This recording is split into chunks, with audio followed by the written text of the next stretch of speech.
Shabbat Shalom. First and foremost, I'd like to give all praises, glory, and honor to Yahweh, Ba'ashem Yahushai, Ba'ashem Makam double honors to the apostles and elders of Great Millstone for teaching us His truth, and salutations to the sincere Akim and Aqua to listen.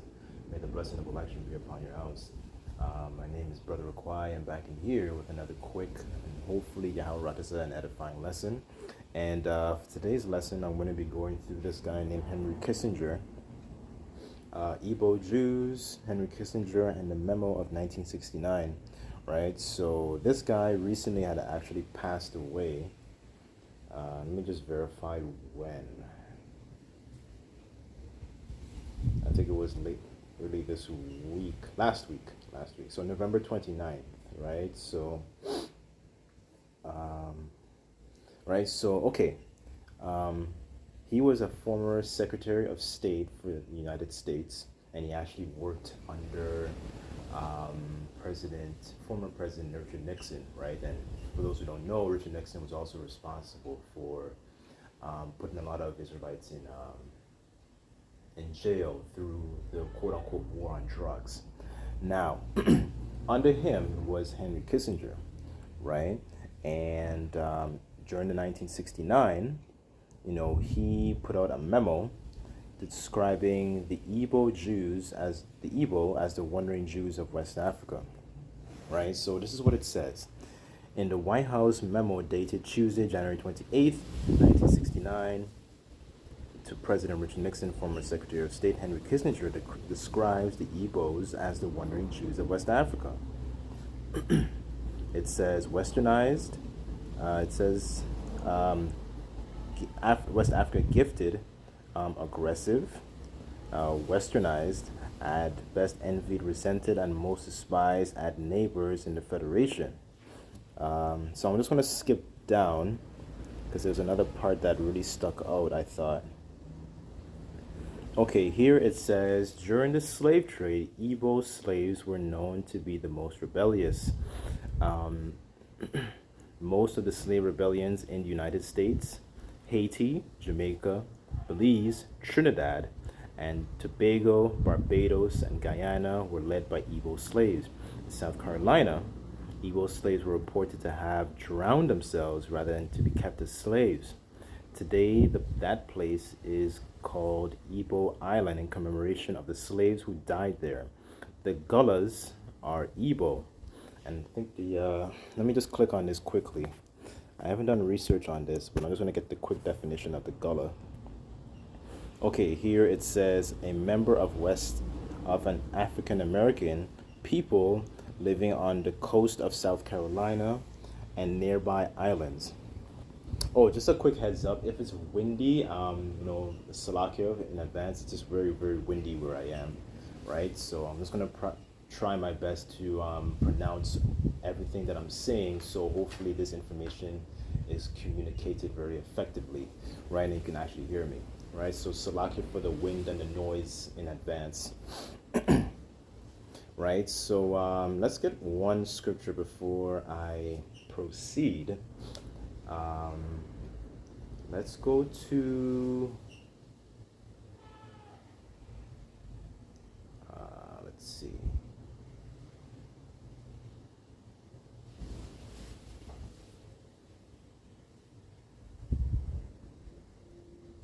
Okay, this is Luke chapter 21.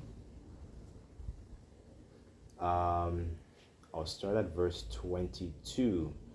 And it reads, and Yahushua said, for these be the days of vengeance, that all things which are written may be fulfilled. But woe unto them that are with child, and to them that give suck in those days, for there shall be a great distress in the land, and wrath upon this people, and shall fall by the edge of the sword, and shall be led away captive into all nations, and Jerusalem shall be trodden down by the Gentiles until the times of the Gentiles be fulfilled, right? And this was a future prophecy that Yahushua spoke of, because after he essentially gave up the ghost, Jerusalem was trodden down, and then there was a scattering. And eventually, our people, we scattered into the interiors of Africa, and this was the destruction of that temple, that second temple, right? And it was completely, destroyed, taken over. They made this huge ark known as the Ark of Titus to commemorate that destruction. And a lot of our people, we fled into the interiors of Africa, right? Which a lot of our people claim home to, but we were there. We were actually in Jerusalem prior to ending up in Africa. Just a bulk of our people fled into the interiors of Africa, right? So I'll read verse 24 again, and it reads, "And shall fall by the edge of the sword, and shall be led away captive into all nations, and Jerusalem shall be trodden down by the Gentiles until the time that the Gentiles be fulfilled." Right? So, that just goes to show that the people in the state of Israel are not the real people. The real Israelites are not actually in that land today, because that land was trodden down, and then there was a scattering, there was a diaspora, right? So, and a lot of bulk of our people, for the sake of this lesson, a bulk of our people fled into the interiors of Africa and fled into the coast. They fled onto and settled along the coast of West Africa. These nations would include, but not limited to, like Senegal, Benin, Nigeria, Ghana, let's see, Uganda, all those countries that, what's that other one? Mali, right? So along those nations, that along the coast, right, of West Africa, that's where a lot of our people actually dwelt. And a lot of those tribes, known as the Ashanti or the Igbo, they held and continued to practice a lot of Hebrew Israelite customs, right? So that's how a bunch of our people ended up in Africa, right? And this siege was led by, I believe it was Vespasian and his son Titus, right? Titus and Domitian, I believe, were both of his sons, right? But those were the Caesars. Those were the Caesars that were predominant in that time, right? So further on, where did I leave off? Just forgive me on this. Okay, here it says Igbo were one of the 13 African ethnic groups that provided the bulk of the slaves that were brought to the Americas. The majority of the slaves who ended up in Virginia, Alabama, Tennessee, Maryland, Arkansas, Mississippi, South and North Carolina, Georgia, were Igbo. An Igbo museum that has been built in Virginia in honor the contribution of the Igbo slaves to the state. One of the Igbo slaves was sent to Liberia by the American Colonization Society. Edward Roy became the 4th president of Liberia. Another Igbo slave, Olai Dua Equiano, wrote the famous Slave Chronicles, right? So it's just going into, where a lot of our people actually scattered and came from, right? So, that also goes to show that the people in the state of Israel are actually not the real Israelites, right? Because the scriptures say that we will be scattered.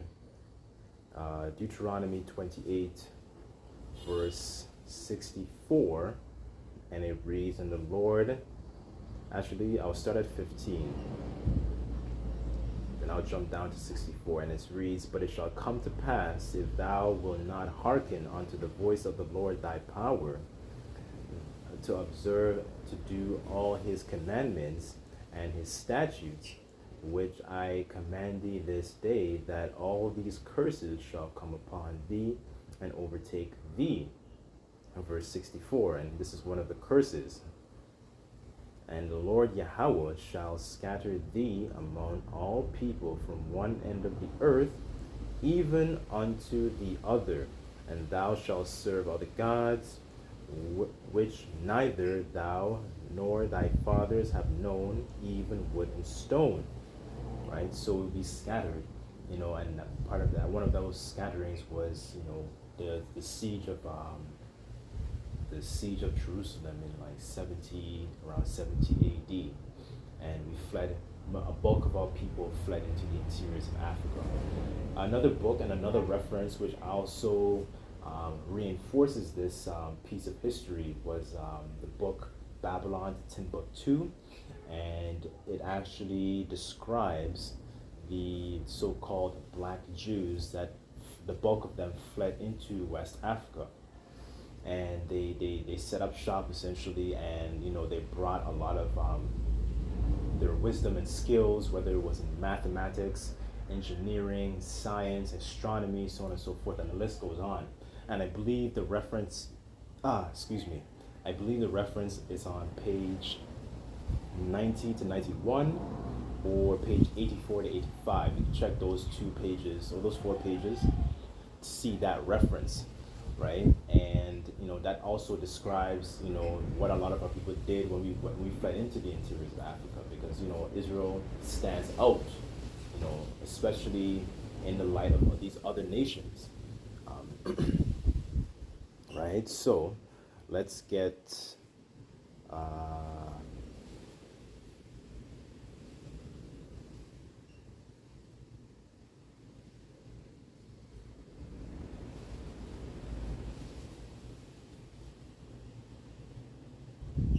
okay, Baruch chapter 2, verse 30, and it reads, "For I knew that they would not hear me, because it is a stiff-necked people," right? And earlier above in the article, it actually describes as them being very, very rebellious, right? And Israelites, we tend to be very, very hard-headed. Our people are very, very stiff-necked, hard-headed. We don't want to, don't want to hearken, listen, you know. And so in the scripture it says here, for I knew they would not hear me, because it is a stiff-necked people. But in the land of their captivities, they shall remember themselves. So that just shows that, another point that also shows that the J-ish people in the land, in the state of Israel, I should say, are not the real people, because the real Israelites would be in captivity. They would be in subjection to these other nations. Verse 31, and it reads, "And shall know that I am the Lord in their power, for I will give them an heart and ears to hear, and shall praise me in the land of their captivity, and think upon my name."